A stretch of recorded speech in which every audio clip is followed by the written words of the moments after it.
A través de Canal 5 Laja TV presentamos Dialogando con la Comunidad, programa conducido por el abogado Joel Gallardo, una producción de Canal 5 Laja TV.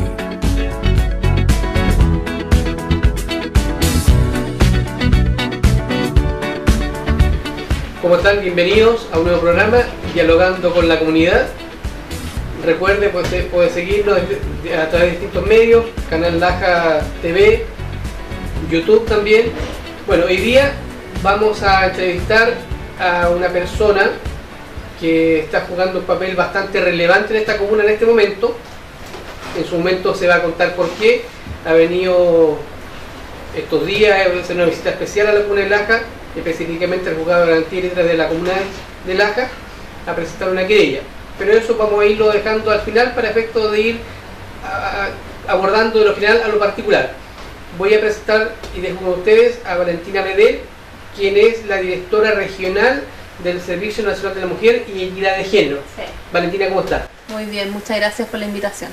Gracias a usted. Yo sé que ha estado muy complicada, estos días han sido complejos para usted, desde el punto de vista de la mujer, por supuesto, y aprovechamos de que nos pueda contar, en primer lugar, ¿quién es Valentina Medel? Bueno, yo soy socióloga ya de la Universidad de Concepción, ex dirigente estudiantil también de la Casa de Estudio, orgullosa pasé por esa federación de estudiantes que es tan importante para la organización el sur de Chile y para la política de la región.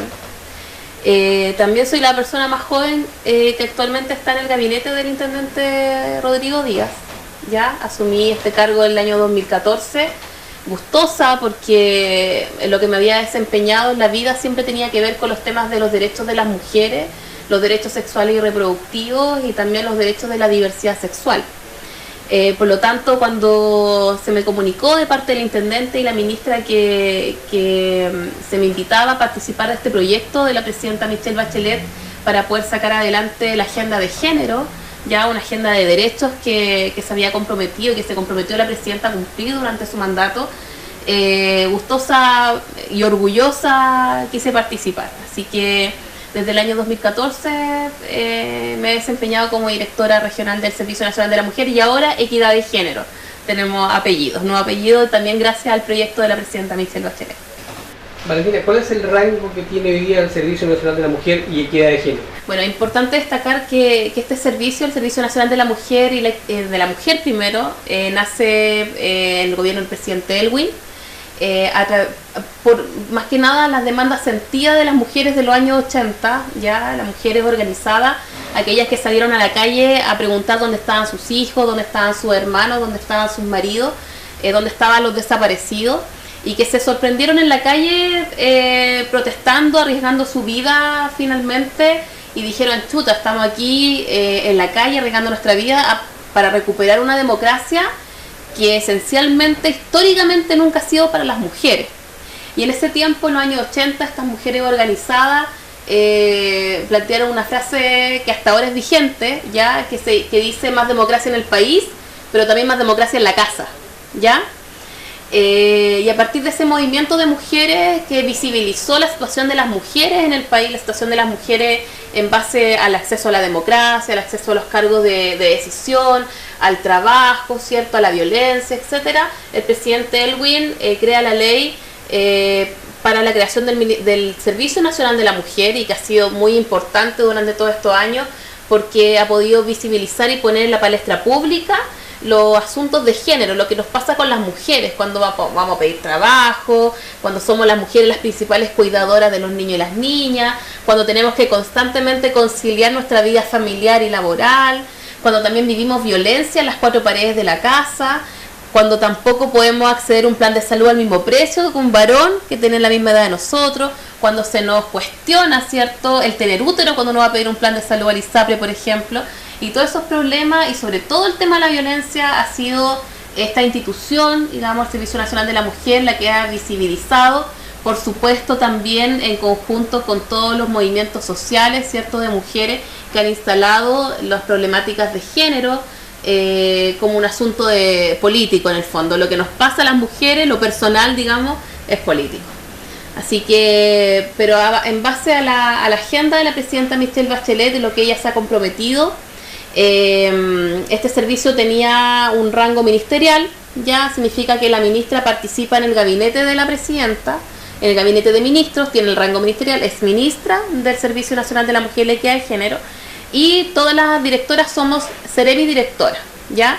Pero a partir de una ley que crea el Ministerio de la Mujer y la Equidad de Género, hoy día tenemos ministerio, ya con la ministra y la subsecretaria, y tenemos el Servicio Nacional de la Mujer y la Equidad de Género.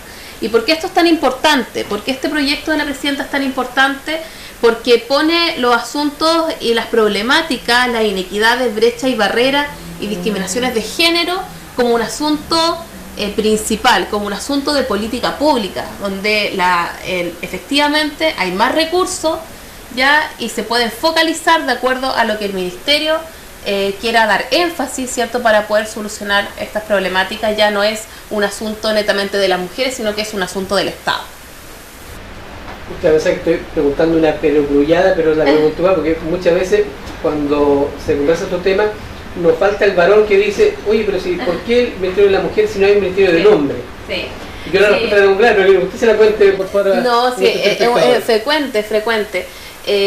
Lo que pasa es que la igualdad, cuando hablamos de igualdad, y lo vemos desde, por ejemplo, cualquier teoría política o de la sociología política, la igualdad tiene una paradoja, que es la desigualdad, porque nosotros tenemos que darle más oportunidades, ¿cierto?, a los que han tenido históricamente menos oportunidades.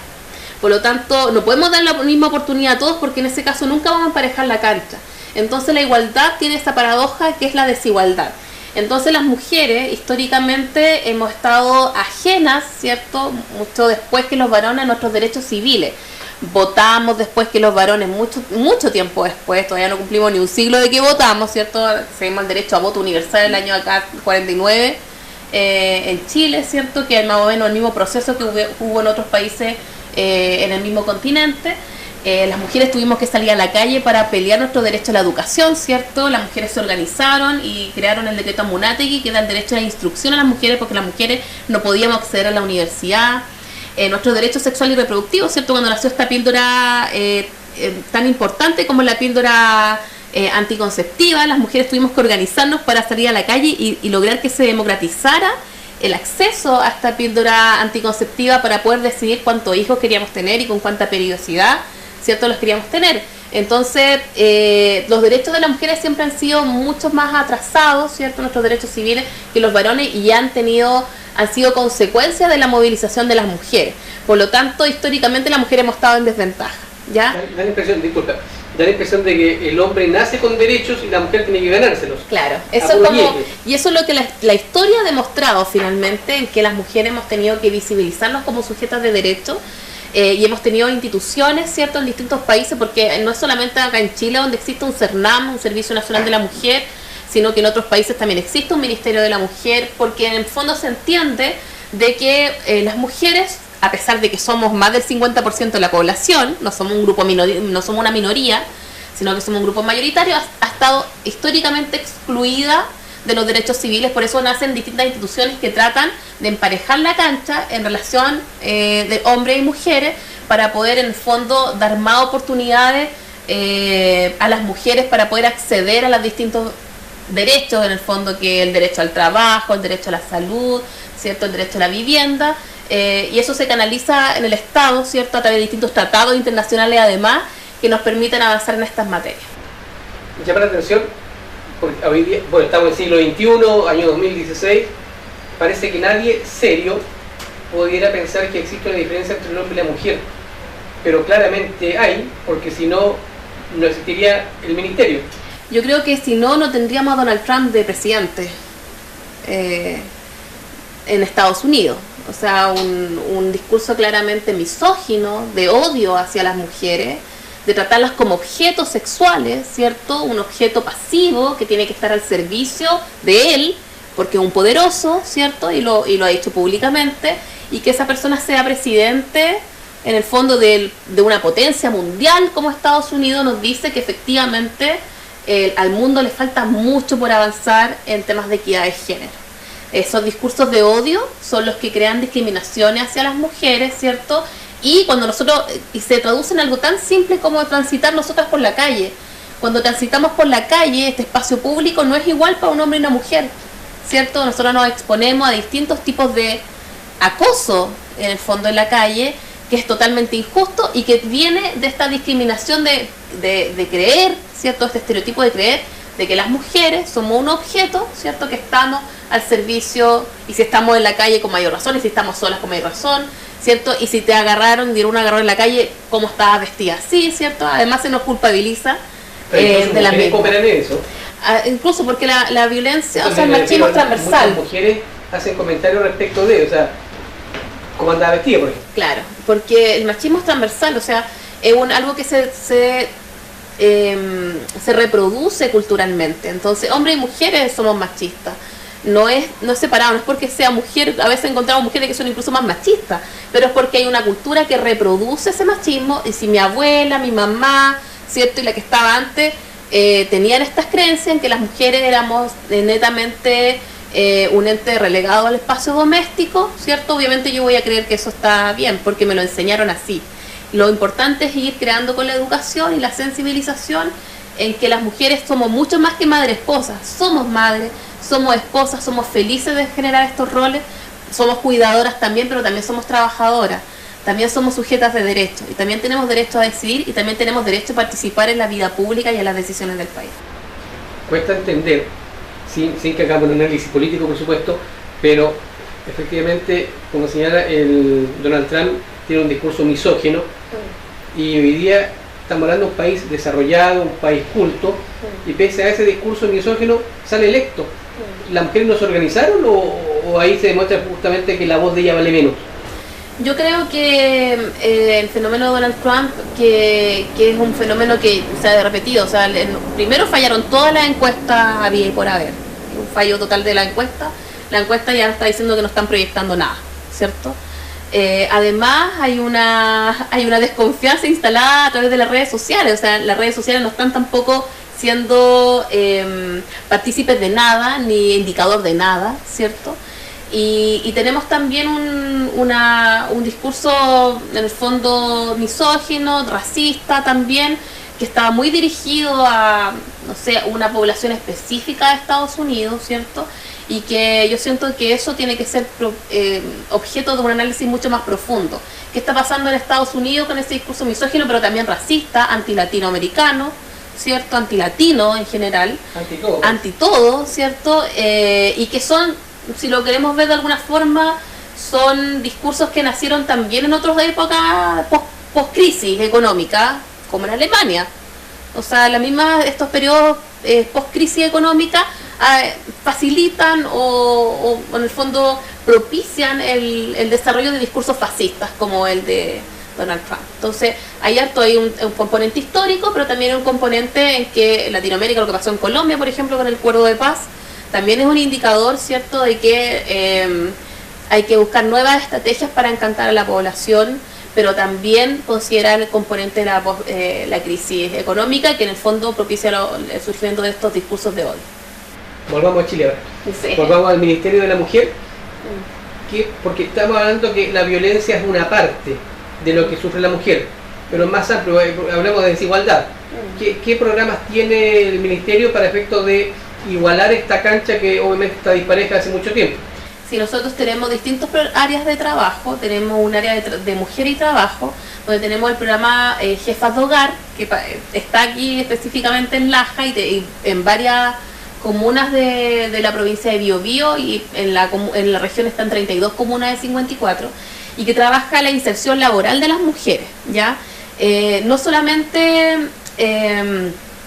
como un OMIL, ya no solamente insertarlas laboralmente, sino que pasan por un proceso de nivelación de estudio, de alfabetización digital, de apresto laboral, el cómo enfrentar una entrevista de trabajo, porque generalmente las mujeres que estuvimos mucho tiempo fuera de lo productivo, ¿cierto?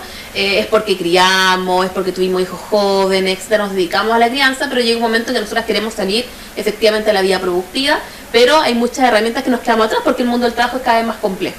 Entonces este programa entrega capacitación, entrega nivelación de estudio, entrega incluso salud odontológica, ya, porque La salud ontológica es una de las barreras para que las mujeres accedan al mundo del trabajo, ¿ya? Para atender público, para dirigirse a otras personas. También tenemos el programa Mujer, Asociatividad y Emprendimiento, ya que es para potenciar el emprendimiento de las mujeres. A las mujeres emprendedoras les cuesta mucho más emprender porque tienen menos acceso a canales de comercialización, menos créditos en los bancos, nos rechazan más créditos que a los varones. ¿También tiene alguna causal técnica? Es una causal porque son varias las causales. ¿Puede fallar el hombre con la mujer en un negocio? Claro, hombres y mujeres pueden fallar al mismo tiempo, pero se cree que las mujeres tienen menos autonomía económica, por lo tanto tienen menos posibilidad de responder a un crédito en el banco, siendo que todos los estudios dicen que las mujeres son mucho más responsables en los pagos, ya porque están acostumbradas a arriesgar menos porque está en juego acá la familia, ya. Por eso en el fondo están equivocados, son prejuicios que hay instalados culturales que se traducen después en una desigualdad. Por lo tanto, este programa lo que hace es potenciar el alma emprendedora de las mujeres, potenciar en el fondo las mismas habilidades que tienen las mujeres que tienen un negocio, y también conseguir distintos instrumentos públicos para el financiamiento de sus negocios. Tenemos escuelas de emprendimiento, acabamos hace muy poco tiempo de cerrar una escuela de emprendimiento que la hicimos en conjunto con la Universidad del Biobío, donde mujeres de la provincia de Biobío y de Concepción se capacitaron en la misma universidad para potenciar sus negocios. Y así en el fondo vamos emparejando la cancha en términos de capacitación, de acceso a las tecnologías de información, para que efectivamente las mujeres puedan emprender en mayor igualdad que los varones. Y también en ese mismo área de trabajo tenemos el programa de 4 a 7, ya que es un programa de acompañamiento a los niños para que las mujeres trabajen tranquilas, ¿ya? La jornada escolar termina como a las 4, ¿ya? Y las mujeres no tienen una jornada laboral hasta las 4. Entonces los niños quedan o dando vuelta o solos en la casa, las mujeres se preocupan y eso en el fondo pone en riesgo la permanencia de las mujeres en el mundo del trabajo. Por lo tanto, este programa lo que hace es que los niños que son hijos de madres trabajadoras, niños y niñas, ya puedan permanecer en el colegio con tutores que hacen actividades recreativas para que las mujeres puedan trabajar tranquilas y puedan generar sus jornadas laborales, se puedan capacitar o puedan estudiar o puedan buscar empleo. Ya ese programa de 4 a 7. Y tenemos un programa que se llama de Buenas Prácticas Laborales con enfoque de género, que trabaja directamente con las instituciones, tanto públicas como privadas, para poder generar mejores ambientes laborales con equidad de género. Por ejemplo, algo tan básico como que las reuniones ya de las empresas no se hagan a las 6 de la tarde, porque ¿qué pasa? Que la mujer está pensando en el niño, va a salir de la escuela, que mamá anda a buscarme al niño, oye, puedes pasar a buscarlo, espérame en tu casa. Entonces eso preocupa a las mujeres y finalmente las desconcentra de su ámbito de trabajo, y eso también pone en riesgo la permanencia de las mujeres, pero también a los varones, porque los varones tienen derecho a ejercer su paternidad, y esta práctica, el deber, derecho y deber, ¿cierto? Pero también se le exige mucho más a los varones dentro del mundo del trabajo y se les exige que se quede hasta después del horario. Por lo tanto, eso merma, ¿cierto?, la capacidad de que los varones también se puedan inmiscuir en la vida de los niños y las niñas, en el cuidado, en sus actividades escolares, en ir al supermercado, en llevarlo al médico, etcétera.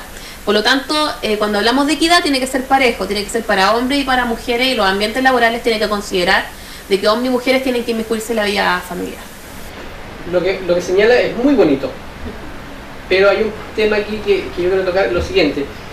Cuando uno hace un programa tiene que ver un tema de seguimiento, pero generalmente y mayoritariamente quienes lo ejecutan son hombres. ¿Cómo logras compatibilizar el tema de que quien controla esto y quien a fin de cuentas tiene que permitir que la mujer se vaya más temprano, permitir un montón de cosas? Generalmente son hombres. ¿Cómo logro romper el prejuicio? Porque a fin de cuentas aquí parece que lo primero es prejuicio y después lo demás. Claro. Pero quien es el prejuicioso aparentemente es el hombre, y el que tiene que controlar que el programa resulte, ver el tema del presupuesto. ¿Cómo se logra eso? Sí, o sea, no es que sea un prejuicio de los hombres, las mujeres también lo tenemos, ya, porque el machismo es transversal y todo este tipo de género está presente en todo.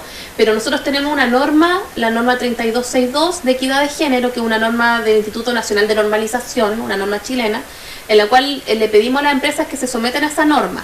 ¿Ya? Esto es a voluntad de la empresa, pero sí tenemos buena experiencia. Tenemos a la Universidad de Concepción certificada, estamos certificando en AP, está la Universidad del Biobío también certificándose, en que pasan por esta norma, se le entrega al final esta norma de equidad de género, y para poder salir bien, tenerla en el fondo son distintas prácticas que deben tener en la empresa, ¿ya?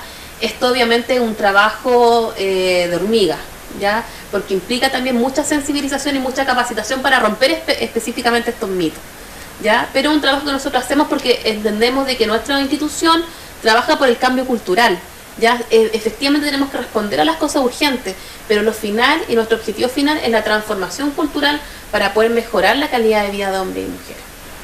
A mí lo que no me gusta es un tema doble estándar que se produce especialmente a nivel político. Y primero señalo lo siguiente: cuando yo estudié Derecho, me acuerdo que las alumnas más brillantes, o sea, los más brillantes eran mujeres. Y en el trabajo generalmente la carrera intelectual las mujeres son más disciplinadas.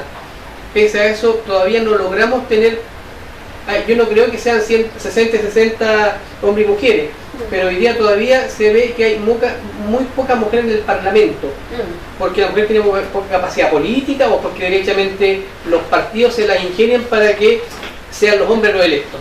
Sí, yo creo que nos tenemos que hacer cargo de varias cosas, la verdad. La presidenta, en el marco de la reforma al sistema binominal, ya propuso un criterio de paridad de género, ya que va a ser implementado a partir de la próxima elección parlamentaria, donde durante 4 elecciones parlamentarias las listas que presentan los partidos políticos, los hombres no pueden superar el 60% de la lista. Ninguno de los dos sexos en realidad puede superar el 60% de la lista, ni puede tener menos del 40%.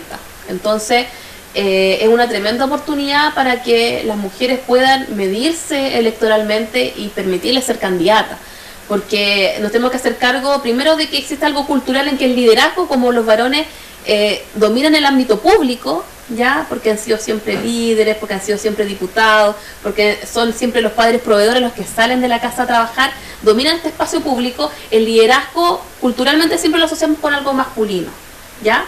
Pero también los partidos políticos son todos muy machistas, yo diría de forma transversal, ¿ya? Y le dan menos oportunidad a las mujeres para poder ser candidatas, y es algo que las mujeres mismas políticas, ya las mujeres militantes no han dicho, ¿ya?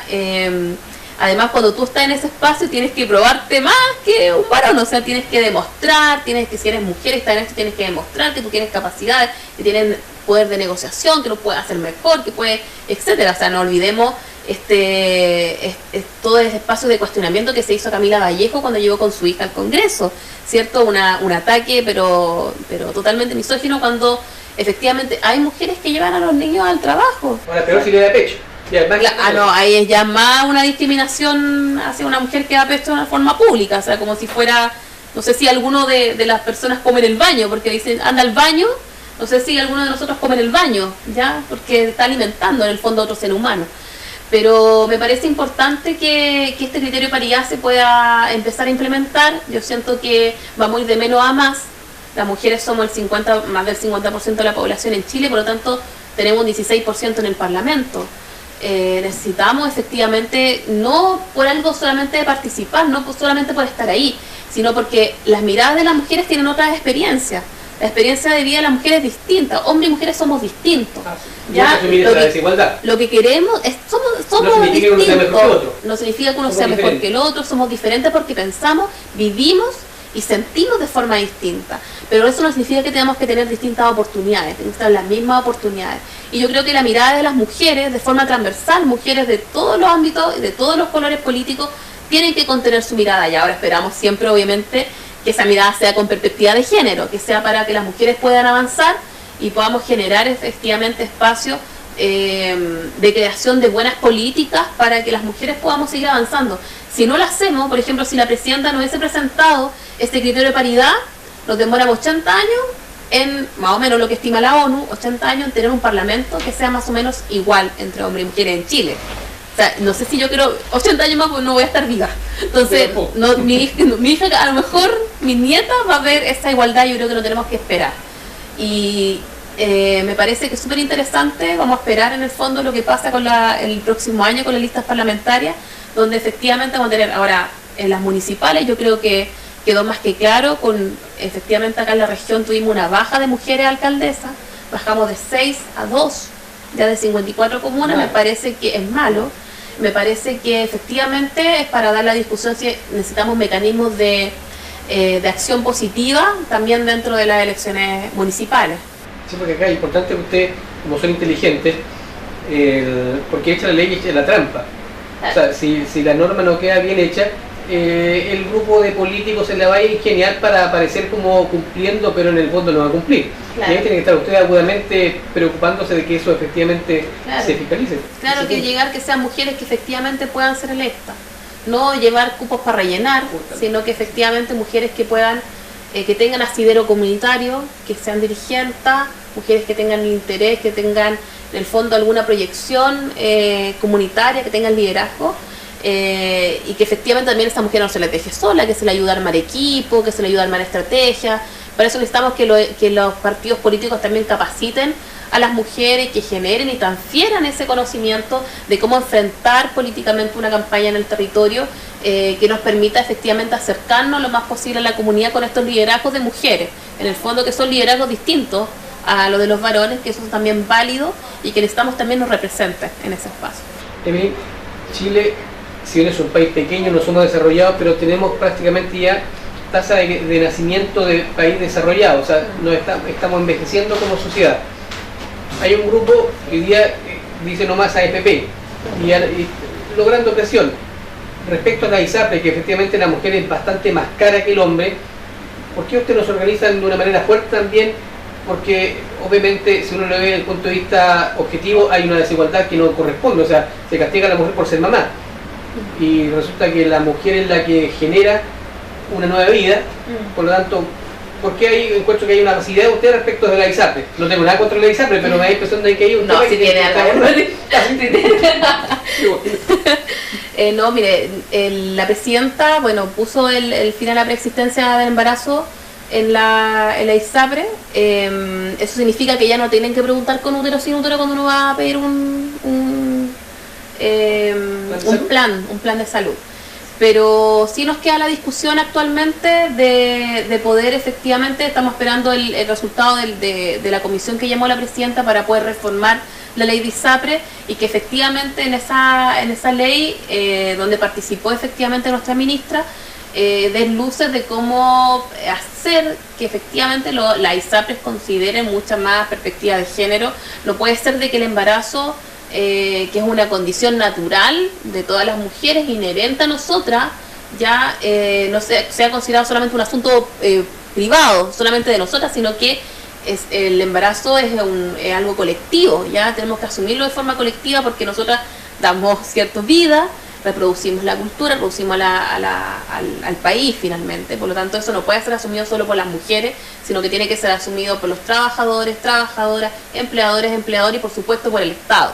Entonces nosotros esperamos que esos costos no sean transferidos solamente a las mujeres, sino que sean asumidos por la sociedad en su conjunto, porque si no, efectivamente lo que pasa es que las mujeres postergan cada vez más el ser mamás, porque privilegian obviamente el poder ser profesionales, el poder mantener un trabajo, el poder efectivamente desarrollarse en ese ámbito, porque no estamos dando los espacios de desarrollo para que las mujeres puedan ser libremente madres. Y al final ven el embarazo como una bendición más que como algo malo.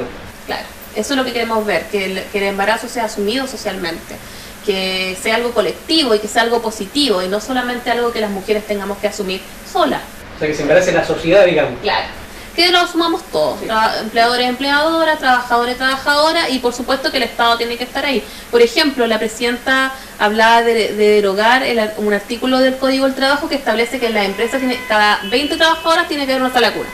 ¿Por qué la presencia de mujeres es igual a sala cuna? Así que hombres y mujeres somos padres, somos madres. Y eso desincentiva, en el fondo, la contratación de mujeres, o contratan hasta 19 nomás para no cumplir con la norma. Por lo tanto, nosotros creemos que ese artículo tiene que ser derogado y que tiene que ser reemplazado por un sistema nacional de cuidado, ya donde también empleadores y empleadoras, trabajadores y trabajadoras y el Estado se haga cargo del cuidado de niños y niñas. Porque así efectivamente, con los estudios de economía del Ministerio de Economía que dice por cada 100.000 mujeres aumenta 1.6 el PIB, o sea, no estamos perdiendo la mitad de la productividad, ¿cierto? Y de la mano de obra de mujeres, que es muy importante que participen en el mundo del trabajo. Y esto no tenemos que también, es una discusión que tenemos que dar como país. Aprovechando que estamos hablando del embarazo, Valentina. Aprovechando que estamos hablando del embarazo, ¿qué opina del aborto? Bueno, el aborto nosotros estamos discutiendo actualmente y el Servicio Nacional de la Mujer en conjunto con Salud y Justicia es la cartera que está llevando la discusión en el Congreso, ¿ya? Y que logramos aprobar también en la Cámara de Diputados. No hablamos precisamente nosotros de aborto, ¿ya? Hablamos de interrupción voluntaria del embarazo y destacamos el carácter de voluntariedad, ¿ya? Porque esto es algo que las mujeres deciden en el fondo con quién ellas quieran decidir, eso es lo que establece la ley. Que estamos presentando y discutiendo, y en tres causales súper específicas que son en caso de riesgo vital de la mujer, en caso de que el embarazo sea inviable con la vía extrauterina y en caso de violación, ¿cierto? Que es uno de los vejámenes y de las violencias más extremas que puede vivir una mujer, ¿cierto? En el mundo. Y también considerando de que Chile es uno de los 4 países del mundo solamente que no tiene ninguna legislación y penaliza el aborto en todas ya sus manifestaciones. Por lo tanto, a mí me parece súper importante, considerando también que es un derecho que las mujeres teníamos garantizado. Es decir, mi mamá lo tenía garantizado hasta el año 1989, nuestras madres lo tenían garantizado, porque fue una de las últimas leyes las leyes de amarre llamadas de la dictadura, ¿cierto? En que se quitó esto del Código Sanitario que estaba desde el año 1931 hasta el año 1989. Por lo tanto, nosotros tampoco hablamos de un derecho, hablamos de conversar algo, hablamos de recuperar en el fondo un derecho civil, que es poder decidir en estas tres causales puntuales qué hacer con nuestros cuerpos, ¿cierto? Qué hacer con un embarazo y decidir en base a nuestras propias convicciones personales, políticas, religiosas, porque obviamente hay una diversidad de pensamientos que no podemos pasar por alto. Cada una de las personas tiene su propia, su libre examen, ya tiene su conciencia para poder decidir en base a sus propias convicciones que quiere hacer en ese momento. Y nosotros creemos que este proyecto no obliga a hacer nada, pero tampoco en el fondo hace que las mujeres puedan decidir en el fondo.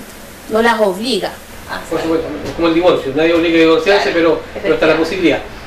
Valentina, dentro de las desigualdades que sabemos que existen en este país y que hay que mejorar, ir avanzando día a día, tenemos el tema de la violencia intrafamiliar, que si bien hay casos aislados que son de mujer a hombre, pero mayoritariamente son de hombre a mujer. ¿Qué pasa? ¿Falta de educación? ¿Qué ocurre en la sociedad? Porque hace un tiempo se creó la figura del femicidio, que jurídicamente puede ser discutible el nombre, pero da la impresión de que no tenía mucho efecto. Sí, el femicidio se creó precisamente más que, porque esto es una discusión eterna entre los abogados, ya, así que se nos cargo, pero para diferenciar que dentro de la ley de parricidio, ¿cierto? Cuando se habla de parricidio, la mayoría de los crímenes eran direccionados hacia mujeres, ya de parejas que asesinaban a las mujeres. Por lo tanto, se creó la figura del femicidio también para poder visibilizar públicamente, como socióloga, ¿cierto? Lo veo más como para visibilizar públicamente de que esta violencia existe y que no puede ser invisibilizada bajo una figura que están todos, sino que la mayoritaria, como genérica, sino que lo mayoritario ocurría a las mujeres. Y efectivamente, a partir de la creación de esta ley, nosotros hemos ido contando y en el fondo estableciendo cuántos son en nuestro país los casos en que las mujeres son asesinadas por sus parejas, y se han creado políticas distintas para poder enfrentar. Nosotros como Servicio Nacional de la Mujer tenemos un área, que es el área de violencia contra las mujeres, y donde tenemos centros de la mujer, tenemos casas de acogida y tenemos programas de prevención integral de la violencia contra las mujeres. Pero creemos sí, por supuesto, y nuestras últimas campañas han apuntado a eso, en que la sociedad tiene que, en el fondo, tomar conciencia acerca de la violencia. Actualmente no podemos tener, por ejemplo, un carabinero por cada mujer que tiene una medida cautelar. Tenemos que procurar que la misma sociedad y la misma familia, ¿cierto?, también sea fiscalizadora de que esas medidas se cumplan, y eso se hace tomando conciencia del riesgo que significa la amenaza, el riesgo que significa los celos, el riesgo que significa la violencia, el riesgo que significa también factores de riesgo como el alcohol, las drogas, ¿cierto? Y tenemos que tomar conciencia de que eso ocurre y que una mujer está en absoluta vulneración cuando está expuesta a esos factores. Y tenemos que brindarle apoyo, porque no es como un portonazo, no es como que le robaron la gargantilla, no es eso, no es cualquier delito, ¿ya? El delito de violencia es aquel perpetrado por la persona que tú estabas desarrollando, tenías proyección de vida, el papá de tus hijos. Es algo que no vas a denunciar de la noche a mañana. De hecho, las mujeres se demoran 7 años en denunciar la violencia. Y es porque no están denunciando a cualquier persona, están denunciando a quien yo creí que era para toda la vida. Por lo tanto, también la lectura del aumento de las denuncias, para nosotros el aumento de la denuncia es un buen indicador, a diferencia de los otros delitos, ¿cierto? En que el portonazo bajó y obviamente celebramos que hay una buena política de seguridad pública, bajaron los robos, pero cuando dicen aumenta la tasa de denuncia de VIF, ya de violencia intrafamiliar, nosotros decimos efectivamente más mujeres se están atreviendo a sacar esa violencia de las 4 paredes de la casa y convertirla en un asunto público. O sea, y visibilizarlo. Ustedes asumen como positivo lo que están haciendo porque la gente está denunciando. Porque la gente está denunciando. Nosotros queremos que las mujeres denuncien porque es el mecanismo que nosotros tenemos para protegerlas. Con la denuncia tenemos medidas cautelares, las mujeres pueden ser ingresadas, aquellas que están en riesgo vital, a nuestras casas de acogida o a los centros de la mujer para apoyo psicológico, apoyo social, orientación legal, ya, y de cualquier índole que puedan necesitar. Y también la reparación, porque una mujer que vive constante violencia durante 7, 10 años, cierta parte de su pareja es una mujer que está minimizada, una mujer que está con su autovaloración rota, y por lo tanto hay que trabajar con esas mujeres para poder recuperar la confianza en todo sentido. Valentina, yo puedo pensar que en Santiago esto funciona muy bien, en Concepción también, por una ciudad grande, pero en Laja. Nosotros tenemos en Biobío, ya, porque nuestros centros de la mujer no son específicos de una comuna, ya los centros de la mujer atienden distintas comunas. Nosotros tenemos acá en la provincia de Biobío, tenemos centro en Mulchen, tenemos centro en Santa Bárbara, tenemos centro en Los Ángeles, tenemos centro en Cabrero, ya, y el centro de la mujer de Los Ángeles es el que atiende la comuna de Laja, ya. Vienen un equipo una vez a la semana, ellos reciben también las denuncias de carabineros, se contactan con las mujeres para poder ser ingresadas al centro y llevar este proceso psicosocial y también orientación legal e incluso representación legal, si así ellas lo estiman conveniente. Obviamente falta mucho por avanzar, yo creo que lo que más falta avanzar es que la sociedad tome conciencia, ya, del riesgo que significa. Cuando hay un femicidio, generalmente nos encontramos y nos entrevistamos con la familia, con los vecinos y dicen, sí, yo sabía que la violentaba, sí, yo sabía que le pegaba, sí, yo me acuerdo cuando hizo esto otro, pero ¿por qué no se hizo nada? O sea, nosotros también nos tenemos que hacer cargo de esa violencia. Nosotros vamos a llegar después, ya vamos a llegar a través de una denuncia o por demanda espontánea, porque la mujer se acercó a ese centro, pero quienes están ahí son los colegas, son los vecinos, son las familias, ya necesitamos que ellos también participen de esta red de protección, no dejarlas solas de una forma vulnerable, porque insisto, no es cualquier delito, sino que se está denunciando a la persona que yo creía que iba a ser para toda la vida. O sea, acá lo que no se quiere son espectadores, se requieren actores, el director. De todas maneras, porque además es un delito, o sea, está penalizado por la ley. Si somos testigos y no la denunciamos, también estamos siendo cómplices de esa violencia. Por lo tanto, necesitamos que sea una comunidad mucho más activa. Cuando nos supimos de este horrible caso de Florencia en el sur, de Lucía en Argentina, la gente salió totalmente a marchar indignada, ¿cierto?, de la brutalidad. O sea, aquí mismo en Laja, con el caso de Claudia, toda la comunidad de Laja estuvo muy conmocionada por esa violencia, la brutal violencia que podemos recibir una mujer por el hecho de ser mujeres. Por lo tanto, necesitamos que esa indignación y esa rabia también se transformen ya en ser actores positivos ya en la erradicación de la violencia. Ayudar a denunciar, ayudar a la red de protección, ayudar a las mujeres, darle una mano para poder salir de esa violencia y no aislarlas, porque lo que hacen los agresores es aislar a las mujeres, aislarlas de todas sus redes. Obviamente a Claudia ya no se le puede ayudar, pero ustedes sí están haciendo algo como servicio para, obviamente entiendo, obtener una pena para el imputado hoy día y además también para un mensaje para las demás personas, mujeres que escuchan que hay que denunciar antes. Sí, nosotros presentamos de hecho una querella. Esta querella la hemos presentado en representación de la familia.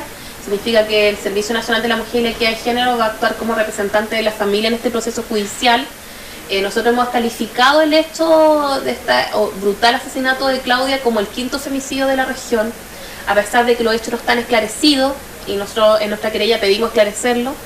Vamos a trabajar con el Ministerio Público en conjunto para poder efectivamente hacer todas las diligencias que nos permitan acceder a la mayor pena que nos permita la ley para poder hacer justicia por Claudia, justicia por su familia también, que tuvo que primero vivir una desaparición y después también vivir una brutal muerte, y también justicia por la comunidad, ya una comunidad que se sintió bastante tocada, bastante conmocionada, y yo creo que la región completa estuvo conmocionada con este caso, que perdimos finalmente una mujer trabajadora, madre de 4 hijos, una mujer que estaba estudiando, ya una mujer que estaba forjando su futuro, y una persona querida en esta comunidad. Por lo tanto, nosotros vamos a trabajar por poder efectivamente conseguir la pena más alta y también establecer los hechos, que es lo que también la familia quiere.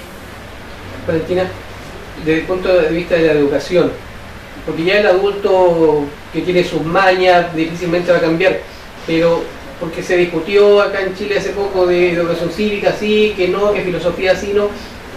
¿Están trabajando ustedes con el menor?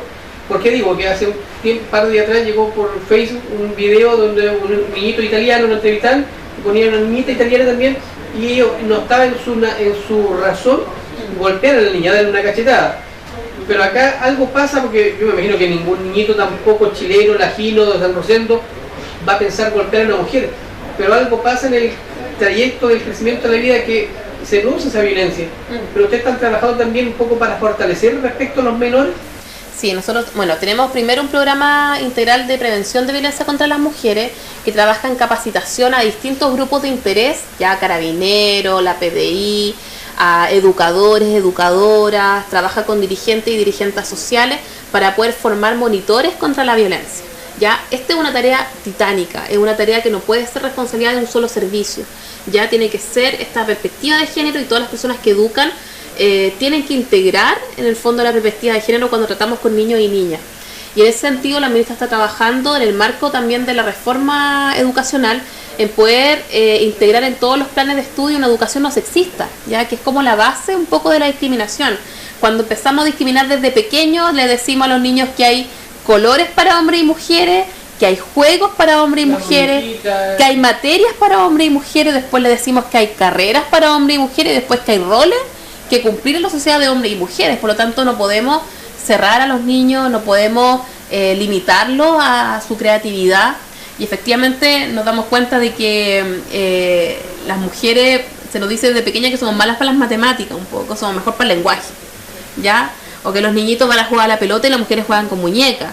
Pero si nos damos cuenta, y lo hemos dado cuenta a través de nuestros programas del 4 a 7, que las niñas quieren ser astronautas, las niñas quieren ser futbolistas, y los niños quieren también criar, los niños también quieren cocinar, los niños también quieren explorar esas cosas para poder desarrollar también otros lados, en que no les podemos decir que son machitos, fuertes, y los niños no lloran, ¿cierto? Y a las mujeres decirles tienes toda la carga de la sensibilidad. Entonces es importante dar esa discusión como país, y hemos estado trabajando como ministerio, la ministra particularmente, para poder integrar en los planes de educación una educación no sexista, laica y humanista también. Y con las distintas universidades también integrar en los planes de formación pedagógica, ¿cierto?, esta perspectiva de género que es tan importante para poder trabajar. Yo siento de que cada vez hemos avanzado más, las generaciones más jóvenes también vienen con otra mirada, ¿ya? Y eso ha sido producto también de la apertura de las redes sociales, del acceso a la información, ¿cierto?, de tomar conciencia de los movimientos sociales, del trabajo de las organizaciones de mujeres, pero también estamos en un trabajo mucho más duro que tiene que ver con reformar esos planes de estudios que ya yo creo que están añejos para los nuevos tiempos. Valentina, desde el punto de vista práctico ahora, una mujer que está siendo violentada o están recién apareciendo estos primeros brotes de violencia, ¿qué hace? Dejemos Carabineros afuera porque puede ir a Carabineros, pero con ustedes, ¿cómo lo puede hacer para sentirse apoyada cuando esto está recién empezando? Sí, me gustaría que algo súper importante que usted dijo, que el tema de las señales de la violencia. O sea, no existe solamente la violencia física, ya existe la violencia sexual, existe la violencia económica, existe la violencia psicológica. Y al mínimo de señales nosotros lo tenemos que identificar. Sobre todo las niñas que están empezando sus relaciones, ¿cierto? Sabemos que hay mucha violencia en el pololeo, ¿cierto? Esto empieza en el pololeo, y que tenemos que estar nosotras al exceso de control, al control de las redes sociales, al pedirte las claves, ¿cierto? Y la violencia económica, el que se enojó y no te dejó plata para el almuerzo y se descarga en el fondo con eso, o que no te deja trabajar. La violencia sexual, es que las mujeres estamos disponibles todo el tiempo para eso, no corresponde, ¿cierto? Eso tiene que ser siempre consensuado, independiente que sea una relación marital. O también el acoso sexual callejero, que está en el índole de la violencia sexual. Tenemos que estar conscientes de todas esas violencias. Y nosotros tenemos, primero, yo creo que lo más práctico para comunicarse con el Servicio Nacional de la Mujer es un fono gratuito que nosotros tenemos, que es el 800-104-008, 800-104-008, y en ese fono se recibe orientación y se deriva ya al centro de la mujer o casa de acogida, según sea el caso, más cercano al domicilio de la mujer en la región. Además, nosotros tenemos centros de la mujer, como ya les dije, acá en la provincia de Biobío tenemos en Mulchen, tenemos en Cabrero, tenemos en Santa Bárbara, tenemos en Los Ángeles, y atienden a distintas comunas también de la provincia. El Laja está particularmente atendido por el Centro de la Mujer de Los Ángeles. El equipo viene una vez a la semana también a atender público para los que quieran acceder, las mujeres que quieran acceder. Pero también este fono gratuito es un fono que las va a derivar y va a derivar el caso, según lo que sea, ¿cierto?, al lugar más cercano. También obviamente existe Carabinero, a través de Carabinero también nos llegan las denuncias, la PDI, también tribunales para poder efectivamente acercarse y pedir ayuda. Valentina, pese a que ya lo hizo, pero igual yo siempre terminando el programa concedo el espacio en la cámara para que usted le hable a las mujeres de Laja, San Rosendo y todos quienes nos ven y nos escuchan, para efecto de que no se dejen amedrentar, no se dejen intimidar, no se dejen golpear, porque se merecen amor, sí, no otra cosa. Eso es súper importante. Las mujeres somos una fuerza creativa, somos una fuerza, una potencia, ya no solamente llevamos nuestra familia adelante, muchas de ellas solas, ya, sino que también somos trabajadoras, somos una fuerza productiva importante para el país, las mujeres valemos en este país, por lo tanto no tenemos que dejarnos amedrentar ni violentar de ninguna de sus formas, ya lo importante es pedir ayuda, lo importante es conversar con tus hijas, con tus hermanas, con tus amigas, ya con tus vecinas, acerca de esa violencia que estás viviendo, si la estás viviendo, ya. Si no somos nosotras, puede ser la que está al lado, y tenemos que siempre brindar ayuda. Un mensaje a la comunidad entera en que no podemos ser entes pasivos frente a la violencia. Si somos testigos, tenemos que denunciarla, tenemos que brindar apoyo y un poco destruir estos estereotipos que hay culturales de que la ropa sucia se lava en casa, que en peleas de casado no hay que meterse, porque efectivamente si nos metemos y nos hacemos parte, podemos estar salvando una vida incluso. Así que ese es el llamado a las mujeres somos fuertes, y sobre todo aquí en Laja y San Rosendo, mujeres esforzadas, creativas, innovadoras, que sacan a su familia adelante, que sacan a su hijo a estudiar, mejoramos la calidad de vida de nuestras familias, por lo tanto somos las mujeres las que valemos. Valentina, bueno, antes de agradecer su presencia acá, yo quiero que tenga claro que tiene este canal 5, Laja TV. Mi nombre es Juan Gallardo. Cualquier cosa en la que podamos ser útiles, por favor, cuente conmigo. ¿Ya? Muchas gracias por la invitación. Y le agradezco el tiempo que se ha dado para estar con nosotros. Va a ser un programa provechoso y seguramente va a ser de mucho provecho y de ayuda para todas las mujeres que pueden estar sufriendo violencia o que podrían en el futuro hacerlo. Así que muchas gracias por estar con nosotros. Muchas gracias por la invitación y gustosa vuelvo también con más información para que podamos entregar a las mujeres y podamos mejorar juntos y transformar la vida de nuestra comunidad. Bueno, hemos llegado al final del programa. Ha sido un programa intenso, rápido, pero creo que es de importancia que ustedes lo puedan ver, lo puedan escuchar, puedan conversar con su familia, en un grupo amplio, un grupo restringido, para efecto de que lo que ocurrió hace un par de días atrás en la comuna de Laja con la señora Claudia Cruzat no ocurra con nadie más. Y no solamente de ese punto de gravedad, sino que incluso en menor instancia también es violencia, por lo tanto denuncie, atrévase y cuente con todos los organismos pertinentes que están para ayudarlo. Que estén muy bien, nos vemos la próxima semana. Las opiniones vertidas en este programa son de exclusiva responsabilidad de quienes las emiten y no representan necesariamente el pensamiento ni la línea editorial de este canal.